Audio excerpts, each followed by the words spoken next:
चला प्रशांत जी बोला.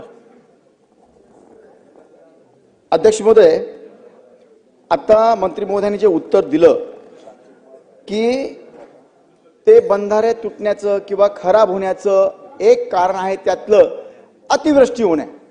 अध्यक्ष महोदय, आपलं डिपार्टमेंट संपूर्ण अतिवृष्टीनेही महापूर आलं तरी टिकतील असेच बंधाऱ्याच्या क्वालिटीचे आपण पैसे देत असतो. म्हणून अतिवृष्टी झाली म्हणून बंधारे फुटणं हे काही मंत्री महोदयांचं उत्तर संयुक्तिक नाही. नंबर 2, त्या बंधाऱ्यांमध्ये अक्षरशः जी साईज असते मेटलची ती ओव्हर साईज म्हणजे अक्षरशः डब्बर भरण्यात आला आहे. फक्त 20 mm ची त्याच्यामध्ये कॉन्क्रीट पाहिजे होतं. आणि तिसरं महत्वाचं मंत्री महोदय, पोरस मेटल भरण्यात आलेलं त्याच्यामध्ये पोरस. म्हणून या सगळ्या बंधाऱ्याची तुम्हाला थर्ड पार्टी इन्स्पेक्शनच करावं लागेल. त्याच्यामध्ये कमीत कमी 33 वर्ष त्याचा एक खडा सुद्धा निघून नये अशा त्या क्वालिटीचे आपण बंधारे बनवत असतो. आणि जर असे 2-2, 5-5, 7-7 वर्षामध्ये जर बंधारे घडी बनवायला लागलो तर बाकीचं काम आपल्याला करायचं आहे की नाही. म्हणून या सगळ्या बंधाऱ्याची पूर्ण इन कॅमेरा आपण चौकशी करून 1 महिन्याच्या आत रिपोर्ट द्याल का? अध्यक्ष महोदय, सन्माननीय सदस्य यांनी जो या ठिकाणी स्पेसिफिक प्रश्न विचारला की बंधारा फुटला, मी फुटला असं कुठेही म्हटलं नाही. बंधाऱ्याचं अनेक वेळा आमचे जे छोटे बंधारे जलसंधारण विभागाकडून बांधण्यात येतात त्याच्या बाजूची जी माती आहे ती कुठेतरी वाहून जाते, बंधारा फुटत नाही. मग त्याची दुरुस्ती केल्या जाते आणि अशा वेळेस मग त्याची दुरुस्ती या ठिकाणी करतो. आणि स्पेसिफिक या ठिकाणी हा परभणीचा प्रश्न आहे. 17 बंधारे जे आहेत ते जिल्हा परिषदेने बांधलेले आहेत. म्हणजे पूर्ण 62 बंधारे जिल्हा परिषदेचे होते आणि 62 मधून 45 सुस्थितीत आहे. 17ची जी दुरुस्ती आहे ती जिल्हा नियोजन समितीमध्ये प्रस्तावित आहे. आणि म्हणून या ठिकाणी अशा बंधाऱ्याच्या संदर्भात कुठे तक्रार आली तर त्याची चौकशी विभागामार्फत होतच असते.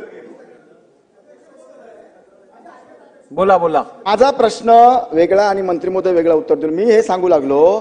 तक्रार वेगळी काय, ही तक्रारच सांगतोय मी तुम्हाला. मी बघून आलोय ते त्याच्यामध्ये डब्बर आहे, त्याच्यामध्ये सिमेंटचं जे प्रमाण पाहिजे ते पूर्ण नाही, मातीचं प्रमाण जास्त आहे त्याच्यामध्ये, सँड नाहीये, आर्टिफिशियल सँड नाही त्याच्यामध्ये. म्हणून माझी विनंती मंत्री महोदय तुम्हाला आहे, प्रॉब्लेम काय, त्या बंधाऱ्याची चौकशी होऊ द्या.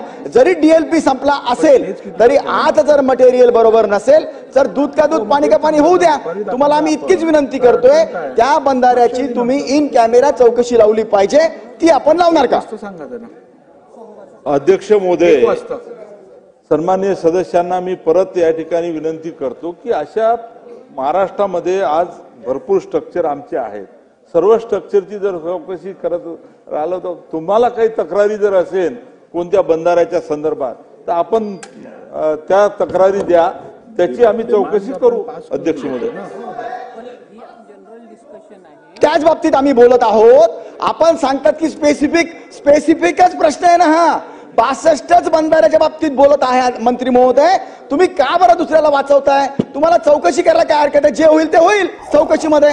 आपण कृपया अध्यक्ष महोदय, माझी विनंती काय माहितीये, आम्ही बनवतो शेतकऱ्यांच्या या पाण्याकरता. तुम्ही बघा इथं रिपोर्ट मध्ये आलं आहे 40% सुद्धा पाणी थांबलं नाही. त्या गोष्टीमुळे निकृष्ट दर्जाचे हे बंधारे बांधलेले आहेत. आतमध्ये डब्बर आहे, माती आहे. तुम्ही चौकशी करा इतकं मी सांगतोय. आणि याच बंधाऱ्याच्या बाबतीमध्ये स्पेसिफिक सांगतोय, दुसरं सांगत नाहीये. आपण चौकशी लावावी ही माझी विनंती. ती आपण लावणार का? अध्यक्ष महोदय, परभणी जिल्हा परिषदेकडून जे 62 बंधारे बांधण्यात आले होते, अध्यक्ष महोदय मी पटलावर हे फोटो ठेवतो, त्याच्यातले 45 बंधारे सुस्थितीत आहे ज्यामध्ये पाणी थांबलेलं आहे. आणि जे 17 बंधारे अध्यक्ष महोदय त्या ठिकाणी नादुरुस्त आहे त्याच्या संदर्भात हे सुद्धा फोटो आमच्याकडे आहे. हे सुद्धा मी पटलावर ठेवतो अध्यक्ष महोदय. तरी सन्माननीय सदस्य म्हणत असतील तर या 17 बंधाऱ्याच्या संदर्भात चौकशी आम्ही करू. अध्यक्ष महोदय, चला पुढे जाऊया. प्रश्न क्रमांक 4. अध्यक्ष महोदय, प्रश्न क्रमांक 1950.